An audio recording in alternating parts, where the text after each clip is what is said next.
قال إنما أشكو بثي وحزني إلى الله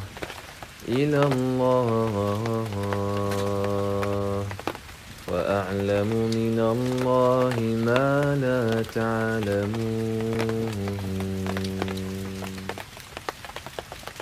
ربنا ولا تحملنا ما لا طاقة لنا به واعف عنا واغفر لنا وارحمنا أنت مولانا فانصرنا على القوم الكافرين وعسى أن تكرهوا شيئا وهو خير لكم وعسى أن تحبوا شيئا وهو شر لكم والله يعلم وأنتم لا تعلمون فدعا ربه أني مغلوب فانتصر ففتحنا أبواب السماء بماء منهمر وفجرنا الأرض عيونا فالتقى الماء على أمر قد قدر وحملناه على ذات ألواح ودسر طه ما أنزلنا عليك القرآن لتشقى إلا تذكرة لمن يخشى تنزيلا ممن خلق الأرض والسماوات العلا الرحمن على العرش استوى له ما في السماوات وما في الأرض وما بينهما وما تحت الثرى وإن تجهر بالقول فإنه يعلم السر وأخفى قال رب اشرح لي صدري ويسر لي أمري واحلل عقدة من لساني يفقه قولي واجعل لي وزيرا من أهلي هارون أخي أشدد به أزري وأشركه في أمري كي نسبحك كثيرا ونذكرك كثيرا حتى إذا استيأس الرسل وظنوا أنهم قد كذبوا جاءهم نصرنا فنجي من نشاء ولا يرد بأسنا عن القوم المجرمين ولنبلونكم بشيء من الخوف والجوع ونقص من الأموال والأنفس والثمرات وبشر الصابرين الذين إذا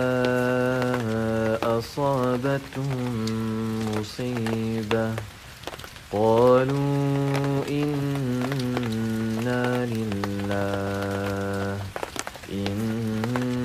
لله وإنا إليه راجعون إلا تنصروه فقد نصره الله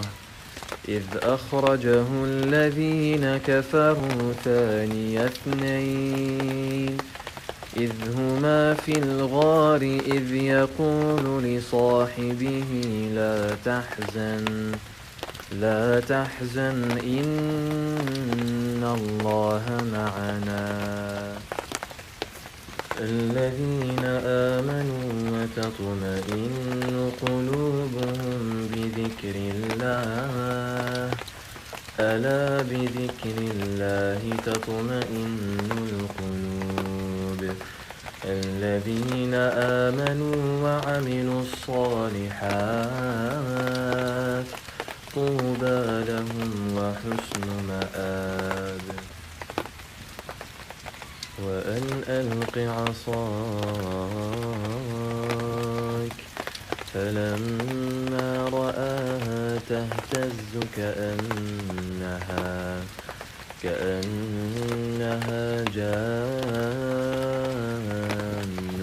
ولا مدبرا ولم يعقب يا موسى أقبل ولا تخف إنك من الآمنين قل يا عبادي الذين أسرفوا على أنفسهم لا تقنطوا من رحمة الله إن الله يغفر الذنوب جميعا إنه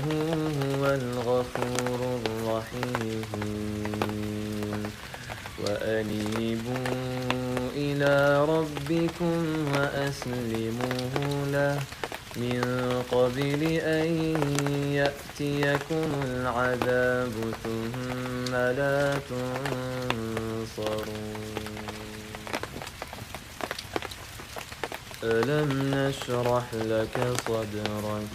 ووضعنا عنك وزرك الذي أنقض ظهرك ورفعنا لك ذكرك فإن مع العسر يسرا إن مع العسر يسرا فإذا فرغت فانصب وإلى ربك فارغب أليس الله بكاف عبده ويخوفونك بالذين من دونه ومن يضلل الله فما له من هاد ومن يهد الله فما له من مضل أليس الله بعزيز ذي انتقام لقد جاءكم رسول من أنفسكم عزيز عليه ما عنتم حريص عليكم بالمؤمنين رءوف رحيم فإن تولوا فقل حسبي الله لا إله إلا هو عليه توكلت وهو رب العرش العظيم وأنا اخترتك فاستمع لما يوحى إنني أنا الله لا إله إلا أنا فاعبدني وأقم الصلاة لذكري إن الذين لا يرجون لقاءنا ورضوا بالحياة الدنيا واطمأنوا بها والذين هم عن آياتنا غافلون أولئك مأواهم النار بما كانوا يكسبون إن الذين آمنوا وعملوا الصالحات يهديهم ربهم بإيمانهم تجري من تحتهم الأنهار في جنات النعيم دعواهم فيها سبحانك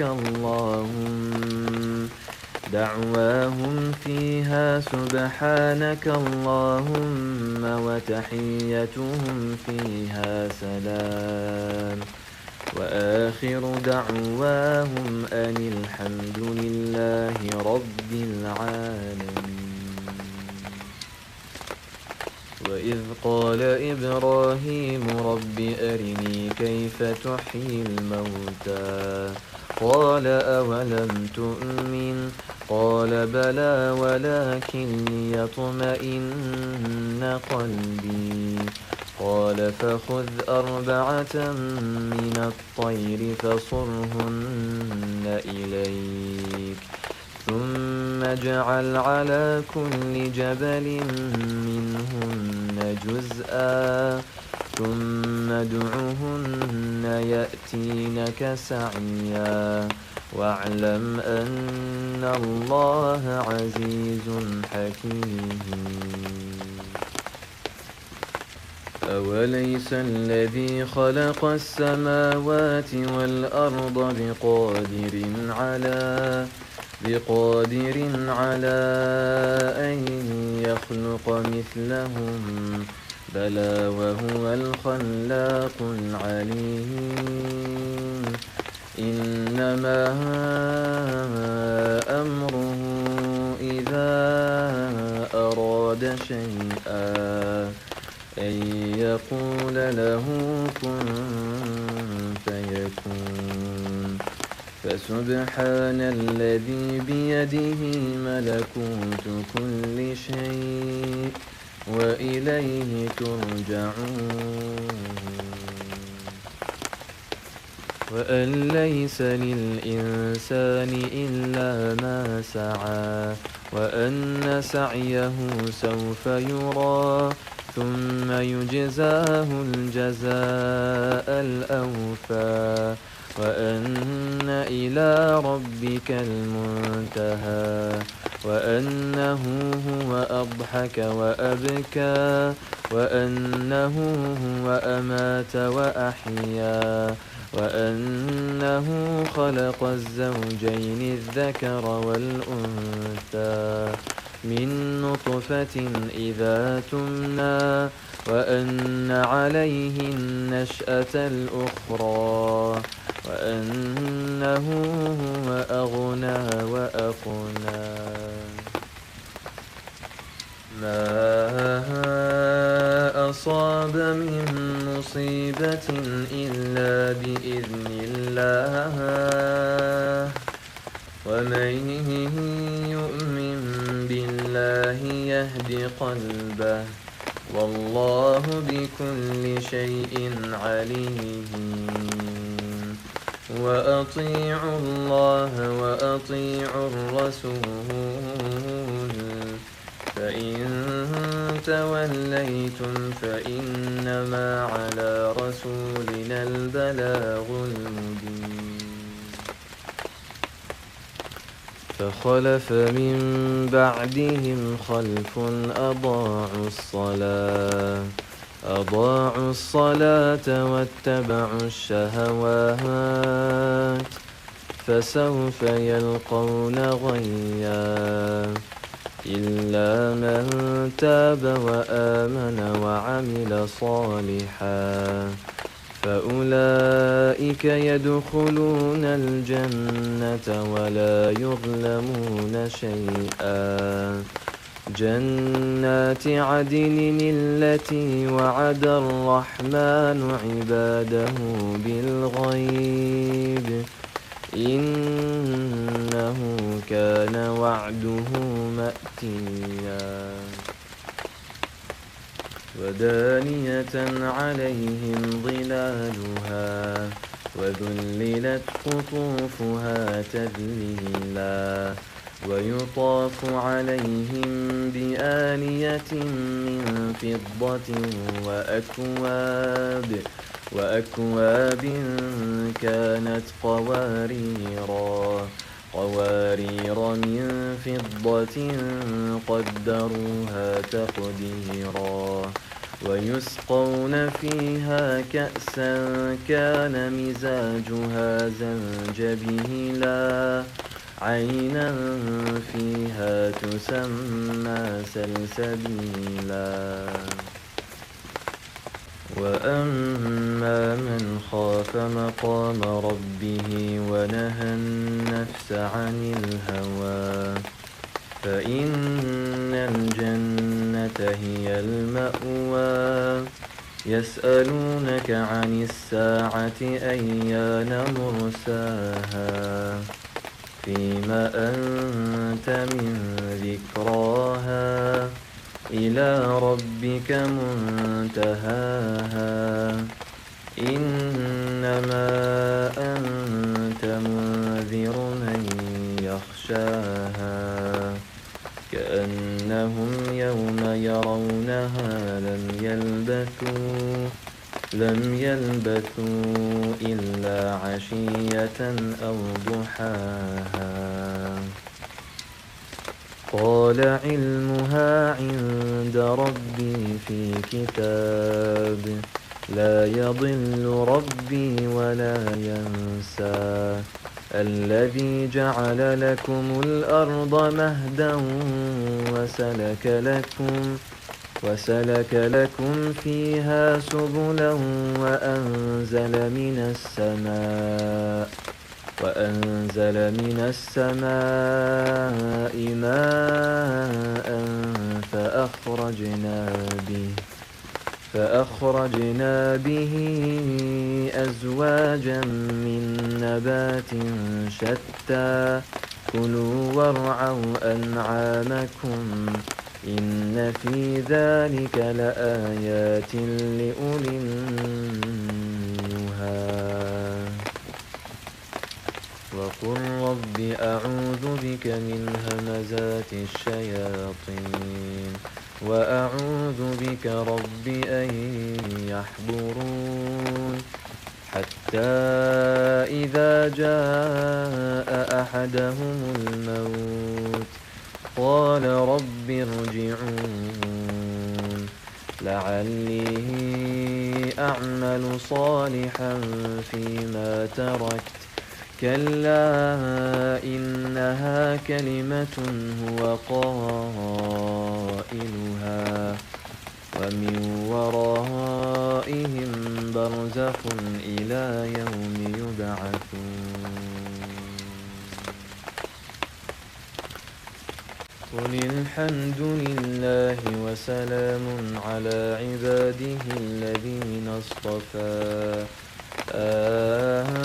الله خير أما يشركون أمن خلق السماوات والأرض وأنزل لكم من السماء ماء فأنبتنا به حدائق ذات بهجة ما كان لكم أن تنبتوا شجرها أإله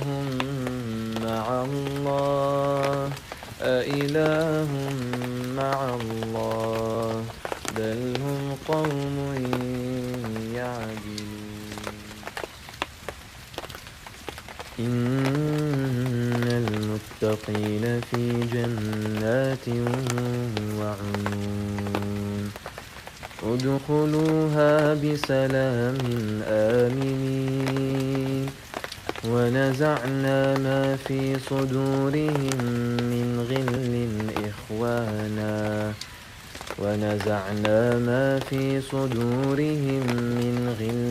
إخوانا على سرر متقابلين لا يمسهم فيها نصب وما هم منها بمخرجين الذي خلقني فهو يهدين والذي هو يطعمني ويسقين وإذا مرضت فهو يشفين والذي يميتني ثم يحيين والذي أطمع أن يغفر لي خطيئتي يوم الدين رب هب لي حكما وألحقني بالصالحين ومن الناس من يقول آمنا بالله فإذا أوذي في الله جعل فتنة الناس كعذاب الله ولئن جاء نصر من ربك ليقولن إنا كنا معكم أوليس الله بأعلم بما في صدور العالمين أولم يروا أنا خلقنا لهم مما عملت أيدينا أنعاما فهم لها مالكون وذللناها لهم فمنها ركوبهم ومنها يأكلون ولهم فيها منافع ومشارب أفلا يشكرون وقالوا الحمد لله الذي صدقنا وعده وأورثنا الأرض نتبوأ من الجنة حيث نشاء فنعم أجر العاملين وترى الملائكة حافين من حول العرش يسبحون بحمد ربهم وقضي بينهم بالحق وقيل الحمد لله رب العالمين وزكريا إذ نادى ربه رب لا تذرني فردا وأنت خير الوارثين فاستجبنا له ووهبنا له يحيى وأصلحنا له زوجه إنهم كانوا يسارعون في الخيرات ويدعوننا رغبا ورهبا وكانوا لنا خاشعين هل أتاك حديث ضيف إبراهيم المكرمين إذ دخلوا عليه فقالوا سلاما قال سلام قوم منكرون فراغ إلى أهله فجاء بعجل سمين فقربه إليهم قال ألا تأكلون فأوجس منهم خيفة قالوا لا تخف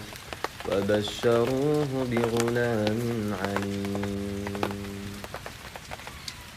فلا تحسبن الله مخلف وعده رسله إن الله عزيز ذو انتقام يوم تبدل الأرض غير الأرض والسماوات وبرزوا لله الواحد القهار وترى المجرمين يومئذ مقرنين في الأصفاد سرابيلهم من قطران وتغشى وجوههم النار ليجزي الله كل نفس ما كسبت إن الله سريع الحساب هذا بلاغ للناس ولينذروا به وليعلموا أنما هو إله واحد وليذكر أولو الألباب وإذا بشر أحدهم بالأنثى ظل وجهه مسودا وهو كظيم يتوارى من القوم من سوء ما بشر به أيمسكه على هون أم يدسه في التراب ألا ساء ما يحكمون إن الله وملائكته يصلون على النبي يا أيها الذين آمنوا صلوا عليه وسلموا تسليما كأنهن الياقوت والمرجان فبأي آلاء ربكما تكذبان هل جزاء الإحسان إلا الإحسان فبأي آلاء ربكما تكذبان ومن دونهما جنتان فبأي آلاء ربكما تكذبان مدهامتان فبأي آلاء ربكما تكذبان والضحى والليل إذا سجى ما ودعك ربك وما قلى وللآخرة خير لك من الأولى ولسوف يعطيك ربك فترضى ألم يجدك يتيما فآوى ووجدك ضالا فهدى ووجدك عائلا فأغنى فأما اليتيم فلا تقهر وأما السائل فلا تنهر وأما بنعمة ربك فحدث والتين والزيتون وطور سينين وهذا البلد الأمين لقد خلقنا الإنسان في أحسن تقويم ثم رددناه أسفل سافلين إلا الذين آمنوا وعملوا الصالحات فلهم أجر غير ممنون فما يكذبك بعد بالدين أليس الله بأحكم الحاكمين لا يكلف الله نفسا إلا وسعها لها ما كسبت وعليها ما اكتسبت ربنا لا تؤاخذنا إن نسينا أو أخطأنا ربنا ولا تحمل علينا إصرا كما حملته على الذين من قبلنا ربنا ولا تحملنا ما لا طاقة لنا به واعف عنا واغفر لنا وارحمنا أنت مولانا فانصرنا على القوم الكافرين. إن الله وملائكته يصلون على النبي يا أيها الذين آمنوا صلوا عليه وسلموا تسليما. وقالوا الحمد لله الذي أذهب عنا الحزن إن ربنا لغفور شكور.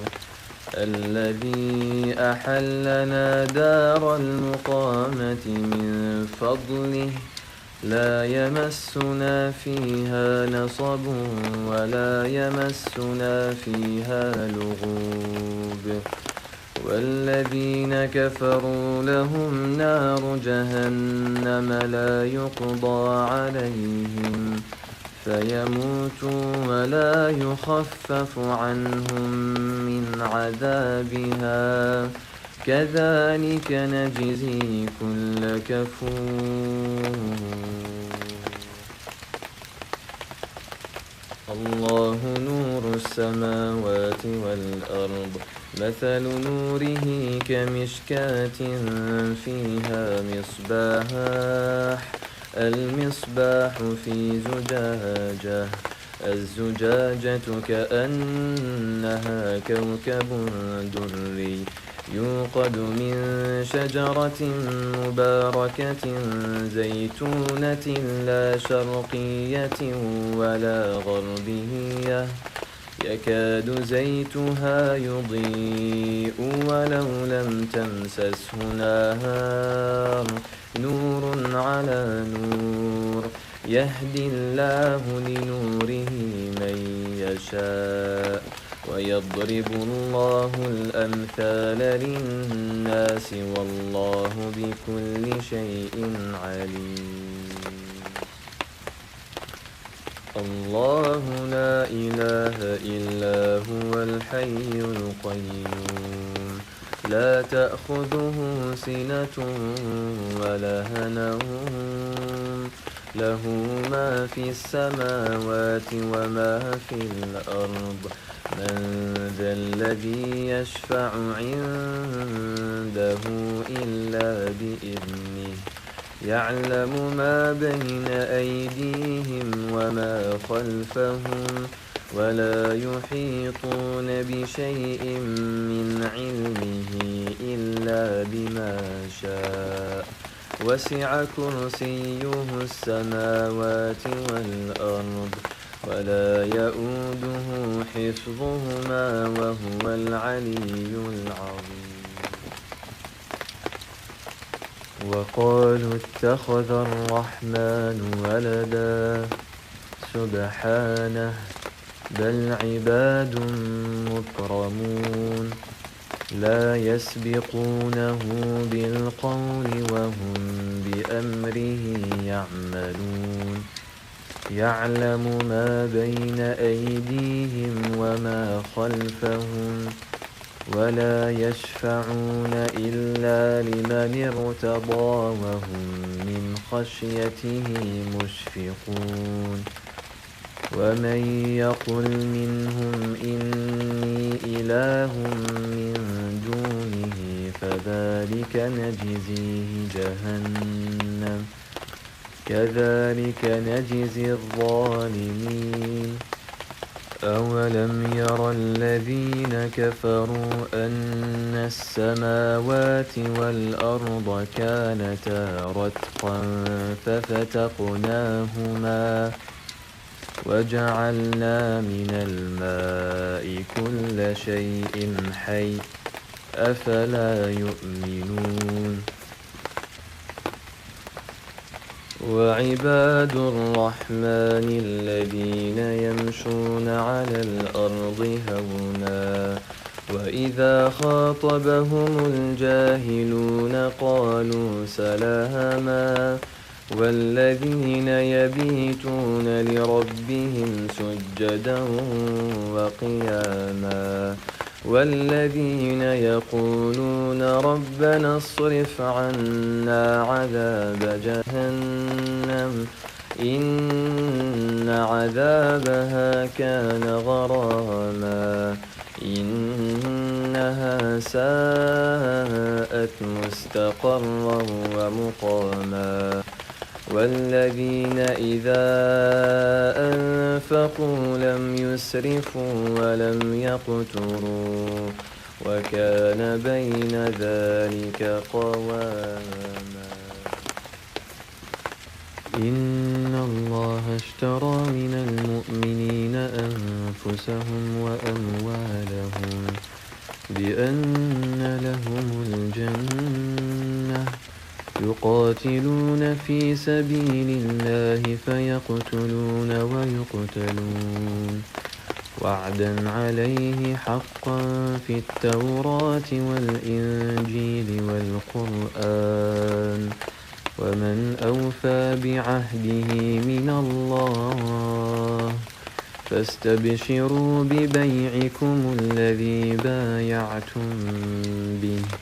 وذلك هو الفوز العظيم ولا تحسبن الذين قتلوا في سبيل الله أمواتا بل أحياء عند ربهم يرزقون فرحين بما آتاهم الله من فضله ويستبشرون بالذين لم يلحقوا بهم من خلفهم ألا خوف عليهم ولا هم يحزنون قاتلوهم يعذبهم الله بأيديكم ويخزهم وينصركم عليهم ويشف صدور قوم مؤمنين ألا إن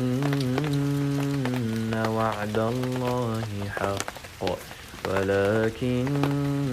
أكثرهم لا يعلمون فلم تقتلوهم ولكن الله قتلهم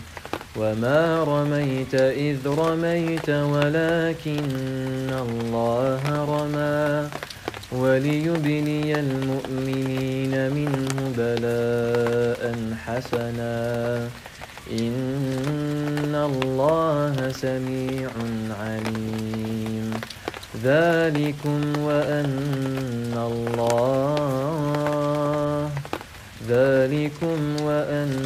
الله موهن كيد الكافرين إنا أنزلناه في ليلة القدر وما أدراك ما ليلة القدر ليلة القدر خير من 1000 شهر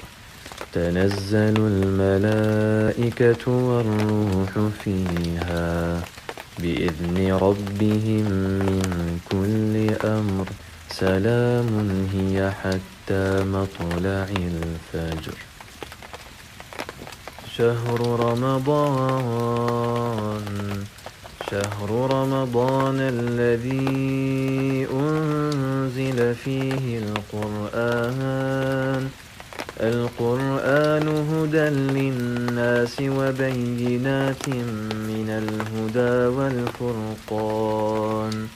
فمن شهد منكم الشهر فليصمه ومن كان مريضا أو على سفر فعدة من أيام أخر يريد الله بكم اليسر ولا يريد بكم العسر ولتكملوا العدة ولتكبروا الله على ما هداكم ولعلكم تشكرون. وآخر دعواهم أن الحمد لله رب العالمين.